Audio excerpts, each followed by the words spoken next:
ମୋ ନାଁ ହେଉଛି କେଳୁଚରଣ ଦାସ, ଆଞ୍ଚଳିକ ବିକାଶ ମଞ୍ଚ ବରିଷ୍ଠ ନାଗରିକ ମଞ୍ଚ ସଭାପତି। ଆଜି ସମ୍ବର୍ଦ୍ଧନା ସଭା କେବଳ ଏ ଝିଅ ପାଇଁ ଆମେ ସମ୍ବର୍ଦ୍ଧନା ସଭା କରିଛୁ, ଯିଏକି ଆମେ ଏଭଳିଆ କ୍ୟାଣ୍ଡିଡେଟ୍ ପାଇଛୁ ବା ଝିଅ ପାଇଛୁ, ଆମ ଅଞ୍ଚଳରେ ଏଭଳିଆ ଆମର ଗୌରବର ଆନନ୍ଦ ଥିବା ନାହିଁ। ତେଣୁ ଆମେ ଡାକିଛୁ, କାହିଁକିନା ଏ ଅଞ୍ଚଳ ହେଉଛି ନବକୃଷ୍ଣ ଚୌଧୁରୀଙ୍କର କର୍ମଭୂମି।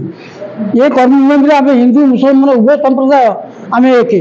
ଯେକୌଣସି କାମ କରୁ ଆମ ହକା ବି ସବୁ ଆମର ଏଠି କୌଣସି ଘୃଣା ଭାବ ନାହିଁ, ଭାବ ନାହିଁ, କୌଣସି କାହା ପ୍ରତି ଖରାପ ଭାବ ନାହିଁ। ଯେକୌଣସି ମେଡ଼ିକାଲ ହେଉ ବା ଆମ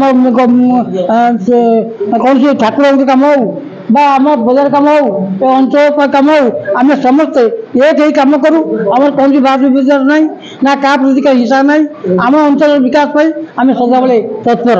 ତେଣୁ ଆମେ ଚାହୁଁଛୁ ଯେ ଆମେ ଏଭଳିଆ ଗୋଟେ କ୍ୟାଣ୍ଡିଡେଟ୍ ପାଇଛୁ, ଯିଏକି ଆମେ ଆଜି ଏଭଳି ଗର୍ବରେ ଆମେ ରହିଯାଇଛୁ ଯେ କେମିତି ସେ ଝିଅର ଉନ୍ନତି ଘଟୁ, ସେ ଅଞ୍ଚଳ ପାଇଁ କିଏ ଲାଗି ଯାଆନ୍ତୁ, ଏ ଅଞ୍ଚଳର ବିକାଶ ପାଇଁ ଚିନ୍ତା କରନ୍ତୁ। କାହିଁକିନା ସିଏ ବି ଝିଅ, ତା ଏ ମାଟିରେ ସେ ଜନ୍ମ, ଏ ମାଟି ତାଙ୍କୁ ଚାହୁଁଛି ଏଭଳିଆ ଗର୍ବ ପାଇଁ, ଏଭଳିକା ଝିଅ ପାଇଁ।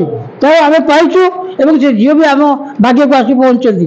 ତାଙ୍କର ଉନ୍ନତି ହେଉ, ଏ ଅଞ୍ଚଳବାସୀର ଯେତେ ଅଛନ୍ତି ବରିଷ୍ଠ ନାଗରିକ ସମସ୍ତେ ଚାହୁଁଛନ୍ତି ତାଙ୍କର ଉନ୍ନତି ହେଉ ଏବଂ ଅଞ୍ଚଳକୁ ଯେ ଦେଖନ୍ତୁ, ହିଂସା ନ କରି ଆମକୁ ଟିକେ ପୁଅ ଭଳି କୋଳି ନିଅନ୍ତୁ, ଆମ ପାଇଁ କାମ କରନ୍ତୁ। ଏତିକି କହି ଆଉ ମୁଁ ବନମାଳୀ ସାହୁ, ତରଗୁଣ ସରପଞ୍ଚ। ଆଜି ଏହି ବରିଷ୍ଠ ନାଗରିକ ମଞ୍ଚ ଆମର ପଞ୍ଚାୟତରେ ଯେଉଁ ପରୀକ୍ଷା ଉତ୍ତୀର୍ଣ୍ଣ ହୋଇଥିବା ନାଜିଆ ଫଜଲଙ୍କୁ ସମ୍ବର୍ଦ୍ଧନା ଦିଆହେଉଛି।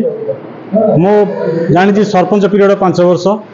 ସେ 5 ବର୍ଷ ଭିତରେ ମୋ 5 ବର୍ଷ ଭିତରେ ଗୋଟାଏ ଉଜ୍ଜଳ ତାରିକା ଆଜି ପ୍ରସ୍ଫୁଟିତ ହୋଇଛି ଏ ପଞ୍ଚାୟତରେ, ତରଗୁଣ ପଞ୍ଚାୟତରେ। ମୁଁ ସେଥିପାଇଁ ଗର୍ବିତ।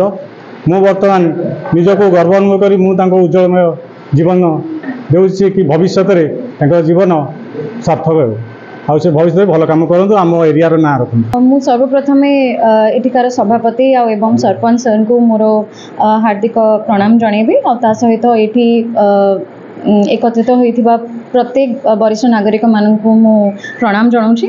ता सहित से माने मते संवर्धना सम्मेलन रे डाकी मते एते सम्मान देले, मु ता पई अत्यंत कृतज्ञता तांकु जणाइबा पई चाहूची। मते बहुत भल अनुभव होची। आ मु आशा करूची जे एटा केवल गोटे आरंभ हेची, गोटे नुआ सकाळर, जोथि कि एटी अनेक ओएस ओजेएस किंबा आईएएस आउ आईएफएस जते भी भल भल सर्विस होल्डर्स अछंती, आम पिला माने सेही पोस्ट को अक्वायर करेंगे। आउ मो छड़ा आहुरी सम्मानित करने से यही सम्मेलन गठन हम आगु को यहाँ चलो। मु समस्त को उन्नति कामना करुँची। आपण समस्त को अनुरोध करी मत जिते ही पारू से आशीर्वाद दिंतु।